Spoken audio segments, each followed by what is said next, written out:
ରାଉରକେଲା ସହରର ଅଗ୍ରଣୀ ସାଂସ୍କୃତିକ ଅନୁଷ୍ଠାନ ସେକ୍ଟର 6 ସ୍ଥିତ ସାରଳା ସାଂସ୍କୃତିକ ପରିଷଦ ତରଫରୁ 53ତମ ବାର୍ଷିକ ଉତ୍ସବ ଓ ସମ୍ବର୍ଦ୍ଧନା ସଭା ମହାସମାରୋହରେ ଅନୁଷ୍ଠିତ ହୋଇଯାଇଛି।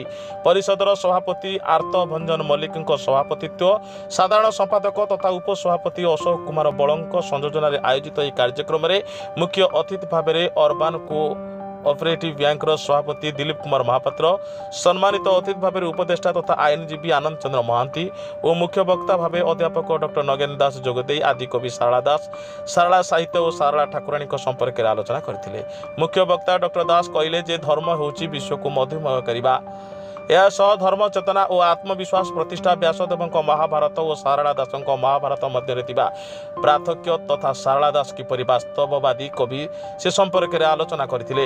ସେହିପରି ଗଙ୍ଗବଂଶର ରାଜାମାନଙ୍କ ଦ୍ୱାରା ମନ୍ଦିର ପ୍ରତିଷ୍ଠା କପିଳେନ୍ଦ୍ର ଦେବଙ୍କ ପାଇଁ କିପରି ଓଡ଼ିଶାର ଭୌଗୋଳିକ ଭାଷା ସାଂସ୍କୃତିକ ଓ ଐତିହ୍ୟର ବାହକ ଥିଲେ ସେ କଥାକୁ ବ୍ୟାଖ୍ୟା କରିଥିଲେ।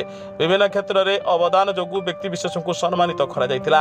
ଶିକ୍ଷାବିତ ପ୍ରଶାନ୍ତ କୁମାର ପତିଙ୍କୁ ଚଳିତ ବର୍ଷ ସମ୍ମାନଜନକ ଆଦିକବି ସାରଳା ଦାସ ପୁରସ୍କାର, ନାଟ୍ୟକାର ଗଙ୍ଗାଧର ଜେନାଙ୍କୁ ସାରଳା ସମ୍ମାନ, ସମାଜସେବୀ ରଘୁ ବଳଙ୍କୁ ସ୍ୱର୍ଗତ ନିରାକାର ମହାପାତ୍ରଙ୍କ ସ୍ମୃତିରେ ସାରଳା ସେବା ସମ୍ମାନ, ସାମ୍ବାଦିକ ସତ୍ୟାନନ୍ଦ ବେହେରାଙ୍କୁ ସାରଳା ସଞ୍ଜୟ ସମ୍ମାନ, ସାମ୍ବାଦିକ ତଥା କବି କୁଞ୍ଜ ବିହାରୀ ରାଉତଙ୍କୁ ସାରଳା ନାରଦ ସମ୍ମାନ, ସମଗ୍ର ରାଜ୍ୟରେ ଯୁକ୍ତ 2 ପରୀକ୍ଷାରେ ପ୍ରଥମ ସ୍ଥାନ ଅଧିକାର କରିଥିବା ସୁଶ୍ରୀ ସହ ସ୍ମୃତିଲେଖା ପଟ୍ଟନାୟକଙ୍କୁ ସାରଳା ମେଧା ପୁରସ୍କାର ଓ ମୂର୍ତ୍ତି କାରିଗର କାର୍ତ୍ତିକ ଚନ୍ଦ୍ର ସାହୁଙ୍କୁ ସାରଳା ମୃଣ୍ମୟୀ ଶିଳ୍ପୀ ସମ୍ମାନରେ ସମ୍ମାନିତ କରାଯାଇଥିଲା।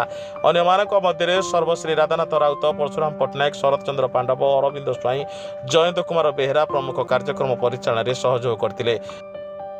ରାଉରକେଲାରୁ ଡକ୍ଟର ପ୍ରମୋଦ କୁମାର ଜଗଦେବଙ୍କ ରିପୋର୍ଟ, ସାଇ ସତ୍ୟ ନ୍ୟୁଜ୍।